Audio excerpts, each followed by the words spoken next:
हरे Krishna. Reading marathon day 5 में आप सबका स्वागत है। इस सीरीज में हम पढ़ रहे हैं टीचिंग ऑफ क्वीन कुंती यानी महारानी कुंती की शिक्षाएं। तो आज हम पढ़ेंगे चैप्टर 8 जिसका नाम है विपदाएं आती हैं तो आए। तो लेट्स स्टार्ट। विपदा संस्तुता शश्वत तत्र तत्र जगद्गुरो भवतो दर्शनम यत सयाद पुनर्भव दर्शनम। महारानी कुंती कह रही हैं, मैं चाहती हूँ कि ये सारी विपदाएं फिर आएं जिससे हम आपका पुनः दर्शन कर सकें, क्योंकि आपके दर्शन का यह अर्थ है कि हमें बार बार जन्म मृत्यु नहीं देखना पड़ेगा। अनुवाद है इसका श्रील प्रभुपाद जी द्वारा। सामान्यतः अर्थ जरूरतमंद बुद्धिमान तथा जिज्ञासु लोग जिन्होंने कुछ पुण्य कर्म किए हैं भगवान की पूजा करते हैं या पूजा करना प्रारंभ करते हैं। अन्य लोग जो दुष्कर्म से ही फलते फूलते हैं, चाहे वे जिस स्तर के हों, माया द्वारा भ्रमित होने के कारण भगवान के पास फटकते भी नहीं। अतएव पुण्य आत्मा के लिए विपत्ति आने पर भगवान के चरण कमलों में शरण लेने के अतिरिक्त और कोई विकल्प नहीं बचता। भगवान के चरण कमलों का निरंतर स्मरण करना मृत्यु से छूटने की तैयारी करना है। अतः भले ही तथा कथित विपदाएं आए, उनका स्वागत करना होगा, क्योंकि वह भगवान के स्मरण का अवसर प्रदान करती हैं, अर्थात जिसका अर्थ है मुक्ति। जिसने भगवान के चरण कमलों की शरण ले ली है, जो अविद्या के सागर को पार करने के लिए सर्वोत्तम नाव के तुल्य है, वह उतनी ही के लिए भी यही सच है। इसलिए जब शरीर विनष्ट हो जाता है तो आत्मा रहा आता है, किंतु जब मैं अपने पुत्र को या अपने पितामह को मरता हुआ देखता हूँ और यह देखता हूँ कि बंद कर मैं बंद कर रहा हूँ, तो केवल ये जानकर कि वे मर नहीं रहे अपितु अपने शरीर बदल रहे हैं, मैं किस तरह धैर्य धारण करूं। मैं शरीर के रूप में स्नेहपूर्वक उनका विषय में सोचने का अभ्यस्त हूँ, अतः शोक तथा कष्ट होना ही चाहिए। कृष्ण ने अर्जुन के कहे हुए से इनकार किया। उन्होंने उत्तर दिया, हाँ, यह तथ्य है, चूंकि तुम में देहात्म बुद्धि है, इसलिए कष्ट तो होगा ही, अतएव तुम्हें सहन करना होगा। इसके अतिरिक्त कोई चारा नहीं है, जैसा कि भगवत गीता में उल्लेख है। भगवत गीता में 2.14 कृष्ण ने अर्जुन से कहा, मात्र स्पर्शस्तु कौन्तेय शीतोष्ण सुख दुखदा अगम अपायिनो नित्य तानि तितिक्षवा भारत। इसका अर्थ है, हे अर्जुन, सुख तथा दुख का क्षणिक उदय होना तथा कालक्रम में उनका अंतर्धान होना सर्दी तथा गर्मी की ऋतुओं के आने जाने के समान है। हे भरतवंशी, वे इंद्रिय बोध से उत्पन्न होते हैं और मनुष्य को चाहिए कि अविचल भाव से उनको सहन करना सीखें।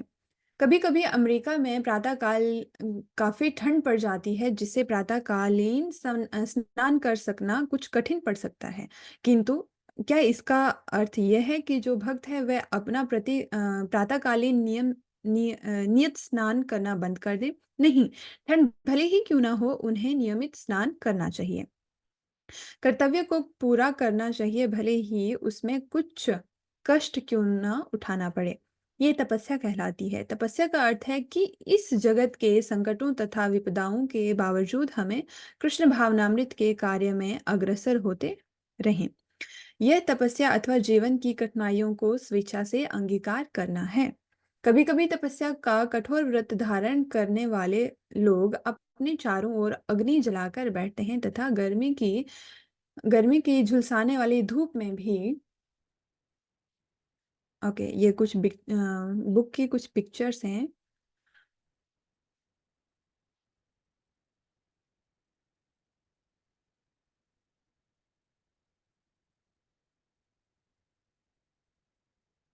ओके, उसी आग के बीच में बैठकर ध्यान लगाते हैं। इसी तरह जाड़े की ऋतु में वे गर्दन तक पानी के भीतर घुसकर ध्यान करते हैं। तपस्या की कठिन प्रणाली में ऐसे व्रतों की संस्तुति की जाती है, किंतु श्री चैतन्य महाप्रभु हमें ऐसा नुस्खा नहीं देते। वे हमें अति उत्तम कार्यक्रम बताते हैं। कीर्तन करो, नाचो और प्रसाद ग्रहण करो, किंतु हम तब भी कतराते हैं। हम इतने गिर चुके हैं कि इस तपस्या को भी स्वीकार नहीं करते। यद्यपि इस तरह की तपस्या सुगम तथा अत्यंत सुखद है, सुसुखम कर्तव्य व्ययम, फिर भी हम तैयार नहीं होते। भले ही हम सड़कों सड़कों में सड़ना पसंद कर लें, किंतु लोग शराब पीने और संभोग करना तथा सड़कों में रहना अच्छा समझते हैं। तो इसके लिए क्या किया जा सकता है? कृष्ण भावनामृत आंदोलन सारी सुविधाएं प्रदान करता है, जिससे लोग यहाँ आए, कीर्तन करें, नाचे, शांति से रहें, कृष्ण प्रसाद लें और सुखी बने, किंतु लोगों को यह स्वीकार नहीं है। इसी को दुर्भाग्य कहते हैं। इसलिए इस युग के लोगों का चित्रण करते हुए श्री चैतन्य महाप्रभु ने कहा है, मैं इतना अभागा हूँ हे कृष्ण, कि हरे कृष्ण कीर्तन में मेरी कोई अनुरक्ति नहीं है। महाप्रभु चैतन्य ने स्तुति की है। नाम नामकारी बहुधा निज सर्वशक्ति, सत्रार्पिता नियमिता स्मरणे न काला, एतादृशी तव कृपा भगवन् ममापि दुर्दैव मादृश महाजनिनानुरागा। चैतन्य महाप्रभु शिष्ट अष्टकम में कहते हैं, ईश्वर के दिव्य पवित्र नाम श्री कृष्ण में सारी शक्तियां हैं। ऐसा चैतन्य महाप्रभु ने कहा है। कृष्ण में असीम शक्तियां हैं और इसी तरह कृष्ण के नाम में भी अपार शक्तियां हैं। कृष्ण के हजारों नाम हैं, जिनमें कृष्ण मुख्य है, और इसके जपने के जपने के लिए कोई नियम या विधान नहीं है। ऐसा नहीं है कि इसे किसी विशेष समय पर ही जपा जाए। आप किसी भी समय इसका जाप कर सकते हैं। यही नहीं, कृष्ण का नाम स्वयं कृष्ण से अभिन्न है। अतः कृष्ण का पवित्र नाम कृष्ण ही है। हमें ऐसा नहीं सोचना चाहिए कि कृष्ण तो अपने धाम गोलोक वृंदावन में रह रहे हैं और उनका नाम उनसे भिन्न है। हाँ, भौतिक जगत में भौतिक विचारधारा के अनुसार नाम अपने को प्रदर्शित करने वाले तथ्य से भिन्न होता है, किंतु परम जगत में ऐसा कोई अंतर नहीं होता। उनका नाम उतना ही शक्तिमान होता है जितना कि कृष्ण है। हमारे जीभ है हमारे जीभ है, और यदि हम इसका उपयोग हरे कृष्ण कीर्तन के लिए करते हैं, तो हम तुरंत ही कृष्ण के संपर्क में होते हैं, क्योंकि कृष्ण का नाम तथा व्यक्ति कृष्ण भिन्न नहीं है।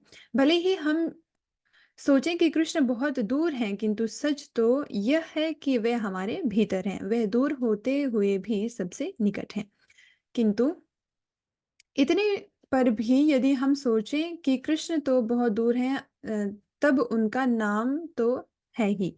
यदि हम हरे कृष्ण कीर्तन करें तो कृष्ण तुरंत सुलभ हो जाएंगे। कृष्ण इतनी सुगम विधि से उपलब्ध हैं, जिसके लिए कोई बंधन नहीं है। हम किसी भी समय कीर्तन अर्थात जप कर सकते हैं और कृष्ण को तुरंत पा सकते हैं। देखिए ना कृष्ण कृपा को। इसलिए श्री चैतन्य महाप्रभु कहते हैं, एतादृशी तव कृपा भगवन् ममापि दुर्दैव मे दृश्यमिहा जनिनान। हे प्रभु, आपने ऐसी उदार सुविधाएं प्रदान की है जिससे मैं आपसे संपर्क कर सकता हूँ। इसलिए मैं इतना अभागा निकला कि मुझे इन वस्तुओं के प्रति तनिक भी अनुराग नहीं है। मुझे अन्य तमाम वस्तुओं के प्रति अनुराग है, किंतु हरे कृष्ण कीर्तन में मेरा अनुराग नहीं है। यह मेरा दुर्भाग्य है।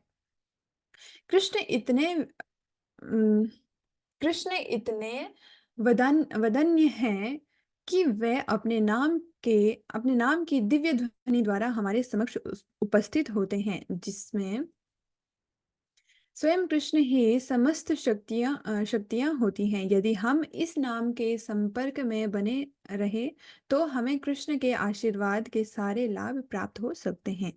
किंतु इतने पर भी हम हरे कृष्ण मंत्र का कीर्तन की ओर उन्मुख नहीं होते। ये हमारा दुर्भाग्य है।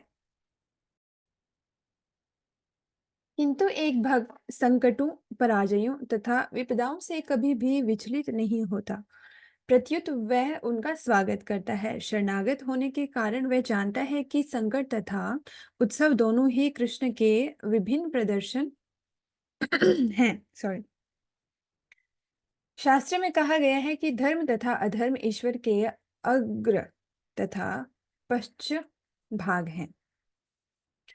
किंतु क्या ईश्वर के अग्र तथा पश्च भाग में कोई अंतर है? ईश्वर सर्वोच्च है, अतएव भक्त ऐश्वर्य अथवा संकट में अविचलित रहता है, क्योंकि वह जानता है कि ये दोनों कृष्ण हैं। जब भक्त संकट में होता है तो वह सोचता है, अब मेरे समक्ष कृष्ण संकट के रूप में प्रकट हुए हैं। भगवान अपने नरसिंह देव रूप में हिरण्यकशिपु के लिए घातक थे, किंतु वही नरसिंहदेव भक्त प्रहलाद महाराज के लिए परम मित्र थे। ईश्वर भक्त के लिए कभी घातक नहीं होते और भक्त कभी भी संकट से भयभीत नहीं होता, क्योंकि उसे विश्वास रहता है कि वह संकट ईश्वर का दूसरा रूप है। वह सोचता है, मैं क्यों डरूं, मैं तो उनके शरणागत हूँ। इसलिए कुंती देवी कहती हैं, विपदाएं आए, विपदा संतुता शाश्वत, विपदाएं बारंबार आए। चूंकि वह जानती है कि संकट के समय कृष्ण का स्मरण किस तरह करना चाहिए, इसलिए वह संकट का स्वागत कर रही है। वह कहती है, हे प्रभु, मैं संकट का स्वागत करती हूँ, क्योंकि जब संकट आते हैं तो मैं आपका स्मरण कर सकती हूँ। जब प्रहलाद महाराज के पिता उन्हें यातनाएं दे रहे थे, तो प्रहलाद निरंतर कृष्ण का चिंतन करते रहे। अतएव यदि हम संकट में हों और उस संकट में हरे कृष्ण का स्मरण करने की प्रेरणा मिले तो उसका स्वागत है।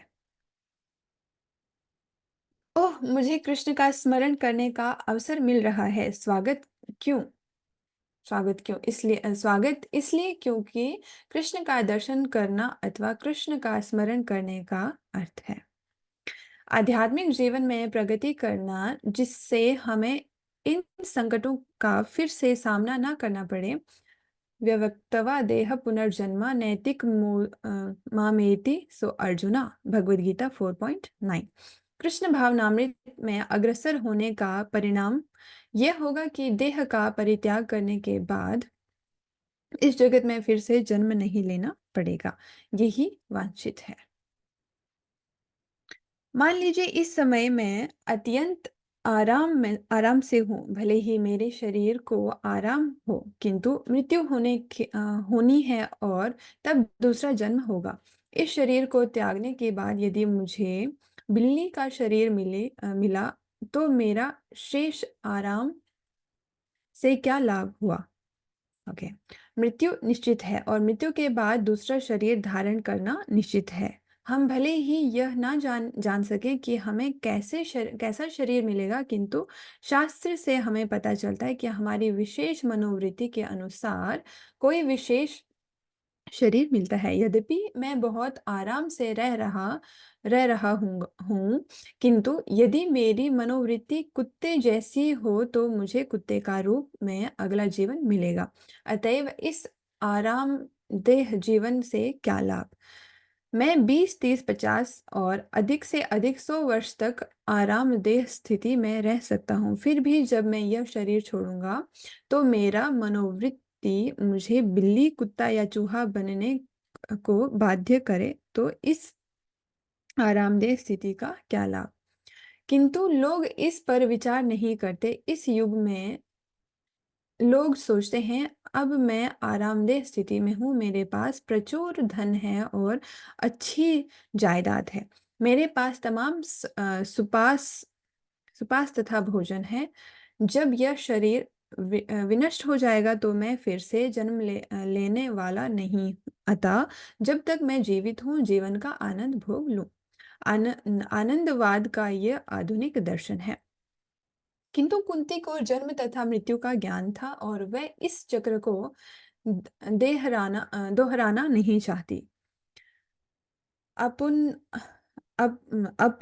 अपुनर्भव दर्शनम शब्दों से यह सूचित होता है, यदि कोई कृष्ण का दर्शन करता है तो वह भगवान कृष्ण भावनामृत को प्राप्त है। क्योंकि कृष्ण भावनामृत का अर्थ ही है सदैव कृष्ण का चिंतन करना। मनुष्य की चेतना को कृष्ण के विचार में लीन रहना चाहिए। अतएव कृष्ण भावनामृत में गुरु अपने भक्तों को नाना प्रकार के कार्यों में लगाता है। उदाहरण 8, गुरु के दर्शन में भक्तगण कृष्ण भावनामृत विषय पुस्तकें वितरित कर सकते हैं, किंतु यदि भक्तगण यह सोचें कि पुस्तक बेचने में लगाई जाने वाली शक्ति को रत्नों की बिक्री में लगाया जाए, तब तो यह बहुत अच्छा विचार नहीं होगा। तब वे जौहरी बनकर रह जाएगा। हमें कृष्ण भावनामृत से दूर हटने के प्रति सतर्क रहना चाहिए। यहाँ तक कि हमें ऐसे संकट का स्वागत करना चाहिए और इसके लिए कृष्ण की स्तुति करनी चाहिए कि कि हम किस तरह स्तुति करें। तेनुकंपनम सुस्मीक्षणाम। हे प्रभु, यह तो आपकी मह महती कृपा है कि मैं इस संकटपूर्ण स्थिति में पड़ा हुआ हूँ। यह भक्त का दृष्टिकोण होता है, वह संकट को संकट नहीं मानता, प्रत्युत वह सोचता है कि कृष्ण की कृपा है। किस प्रकार की कृपा? भुजानाम एवांतमृकतम विपाकम। आपके पूर्व कर्मों के कारण मुझे इतना अपने पूर्व कर्मों के कारण मुझे इतना कष्ट भोगना था, किंतु आप उस कष्ट को कम करके उसका अल्पांश ही मुझे दे रहे हैं। दूसरे शब्द में कृष्ण कृपा से भक्त को नाम मात्र का ही दंड मिलता है। कभी कभी न्यायालय में किसी महत्वपूर्ण व्यक्ति को अपराधी पाया जाता है और न्यायाधीश उसे कई लाख लाख का दंड यह जानते हुए देते हैं कि यह व्यक्ति इतना दे सकता है। फिर भी वह उस व्यक्ति से कह सकता है, तुम केवल जमा कर दो, एक सेठ जमा कर दो। यह भी दंड है, किंतु बहुत कम करके है। इसी तरह हमें अपने विगत कर्मों के लिए कष्ट उठाना होता है। यह यथार्थ है और हम इससे बच नहीं सकते। किंतु कर्माणि निर्हति किंतु च भक्ति भाजनम। ब्रह्म संहिता। कृष्ण भावनामृत में भक्ति में लगे लोगों लोगों के कष्ट न्यूनतम हो जाते हैं। उदाहरणार्थ, किसी व्यक्ति की हत्या होने निश्चित हो, किंतु चाकू से मारे जाने के बजाय हो सकता है कि उसके हाथ में छोटा सा चीरा लग जाए। इस तरह जो इस तरह जो लोग भक्ति में लगे होते हैं, उनके विगत कर्मों के फल न्यूनतम हो जाते हैं। भगवान कृष्ण अपने भक्तों की आश्वस्त करते हैं, अहम त्वाम सर्व पापेभ्यो मोक्षयिष्यामि। मैं तुम्हें पापमय जीवन के सारे फलों के विरुद्ध संरक्षण प्रदान करूंगा। इस तरह अत्यंत भयावह अपराधी कार्यों वाले भक्त को मृत्यु ना देखकर उसके हाथों में चीरा ही मिल सकता है, तो फिर भक्त संकट से क्यों डरे। हमें कृष्ण भावनामृत पर ही निर्भर रहना चाहिए, क्योंकि यदि हम हर परिस्थिति में कृष्ण भावना भावित रहें तो हम इस भौतिक जगत में फिर से वापस नहीं आते। अब पूर्व भव अब अब पुनर्भव दर्शनम, जो ऊपर श्लोक में भी शब्द आता है। यदि हम बारंबार कृष्ण का चिंतन करें, कृष्ण का दर्शन करें, कृष्ण के बारे में पढ़ें, कृष्ण के लिए कर्म करें तथा येन केन प्रकेण कृष्ण भावनामृत में रहे आए, तो हमें लाभ ये मिलेगा कि हम इस भौतिक जगत में फिर से जन्म लेने से बच जाएंगे। यही सही लाभ है। किंतु यदि हम अन्य भौतिकवादी कार्यों में लगा कर थोड़ी सुविधा का अनुभव करके कृष्ण को भूल जाएं और हमें फिर से जन्म लेना पड़े, तो हमें क्या लाभ हुआ। हमें इसके विषय में सावधान रहना होगा कि अ, इस तरह कर्म करना चाहिए कि किसी भी परिस्थिति में हमारे कृष्ण चेतना विचलित ना हो, भले ही कितना ही कष्ट क्यों ना मिले। यही कुंती देवी की शिक्षा है। कुरुक्षेत्र युद्ध में विजयी होने के पूर्व सारे पांडवों को अनेक प्रकार के कष्ट दिया गया, उन्हें विष दिया गया, लाक्षागृह में रखकर उसमें आग लगाई गई। कभी-कभी उन्हें मनुष्य-भक्षी असुरों का भी सामना करना पड़ा। उन्हें अपने राज्य से हाथ धोना पड़ा, अपनी पत्नी और प्रतिष्ठा खोनी पड़ी और वनवास करना पड़ा। किंतु इन सारे कष्टों में कृष्ण उनके साथ रहे। जब कौरव गण द्रौपदी को नंगा करना चाह रहे थे, तो द्रौपदी की लाज बचाने के लिए कृष्ण ने उनके वस्त्र बढ़ा दिए। कृष्ण सदैव वहां थे। इसलिए जब पांचों पांडव शत, अ, शर, शर, शरशय शरशैया जब पांचों पांडव शरशैया पर लेटे अपने पितामह भीष्मदेव से भेंट करने गए, तो भीष्मदेव चिल्ला पड़े, हे मेरे पौत्र अत्यंत पुण्यात्मा हैं।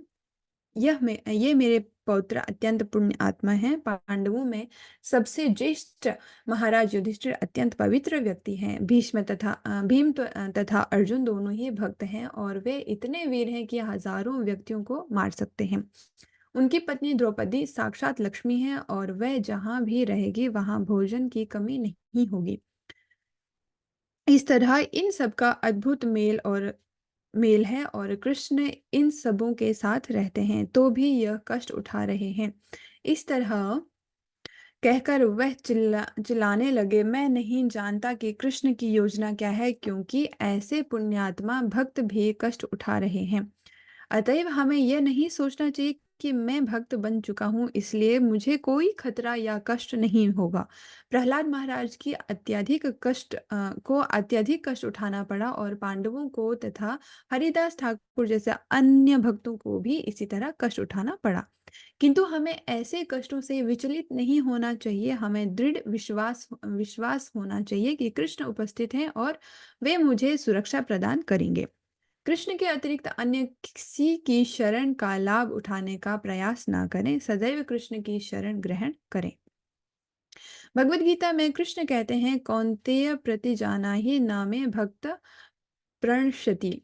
हे अर्जुन, तुम संसार के समक्ष घोषित कर सकते हो कि मेरे भक्त कभी नष्ट नहीं होता।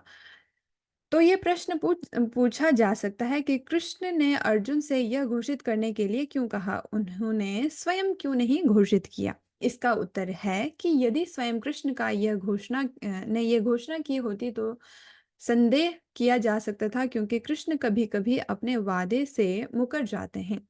किंतु भगवान के वादे का किंतु भक्त के वादे का कभी उल्लंघन नहीं होता। कृष्ण की यह कृष्ण की यही चिंता रहती है, ओह मेरे भक्त ने यह घोषित किया है, अतएव उसके वचन की रक्षा होनी चाहिए। अपने भक्त के प्रति स्नेह के कारण कृष्ण की ऐसी स्थिति रहती है। इसलिए कृष्ण ने कहा, तुम ये घोषित कर दो। यदि मैं घोषित करूं तो हो सकता है लोग विश्वास ना करें, किंतु यदि तुम घोषित करते हो तो वे विश्वास करेंगे, क्योंकि तुम मेरे भक्त हो। भले ही कृष्ण अपने वादे से मुकर जाएं, किंतु वे यह सोचते हैं कि उनके भक्त के वादे पूरे हों। इसलिए हमें कृष्ण भावनामृत अंगीकार करना चाहिए और सर्वाधिक संकटमय स्थिति में भी इस भावनामृत में दृढ़ रहना चाहिए। हमें कृष्ण के चरण कमलों में अपना श्रद्धा बनाए रखना चाहिए, तब कोई संकट नहीं आएगा। तो आज का चैप्टर होता है यहाँ पे खत्म।